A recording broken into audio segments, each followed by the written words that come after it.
È una grande gioia essere qui per questa festa Marcon e anche essere qui con Giovanni Manildo, il nostro candidato di cui siamo entusiasti. Ti ringrazio Giovanni perché è la tua esperienza amministrativa, la tua credibilità, la tua umanità che hanno agevolato che in Veneto si mettesse insieme la coalizione, credo più ampia che si vedesse dagli ultimi 15 anni, quindi è proprio il segno che ci crediamo in questa sfida al tuo fianco per mettere davanti il lavoro, le opportunità per i giovani, le politiche industriali che servono a questo territorio. Grande attesa nella seconda serata della Festa dell'Unità a Marcon per l'arrivo di Elly Schlein. A suo fianco anche il candidato governatore del centro-sinistra Giovanni Manildo. Per dimostrare una grande attenzione al Veneto e ai temi che abbiamo discusso con lei, che sono temi dello sviluppo, dell'ambiente, dell'impresa, del lavoro, della casa, della salute, quindi un incontro denso di contenuti. Schlein ha evidenziato come il Partito Democratico stia già lavorando mentre il centrodestra non ha ancora un candidato. Mentre dall'altra parte litigano per le poltrone e per le candidature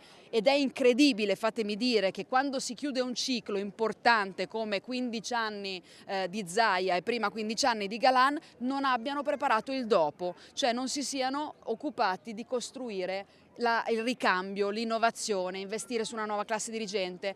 Noi ci siamo mossi per tempo, siamo pronti per questa sfida, abbiamo molto in chiaro in testa le priorità per i veneti perché ce le hanno dette loro.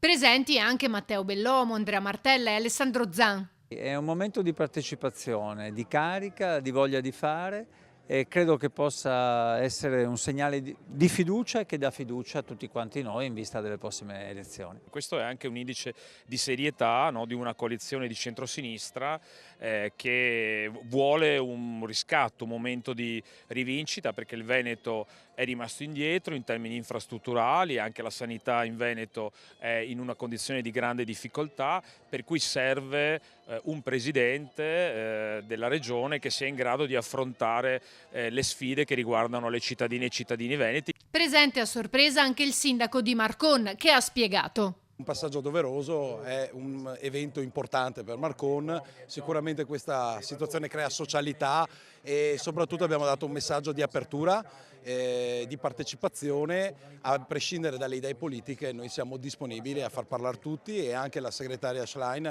è ben accetta qua a Marcon, quindi grande soddisfazione comunque per questo evento.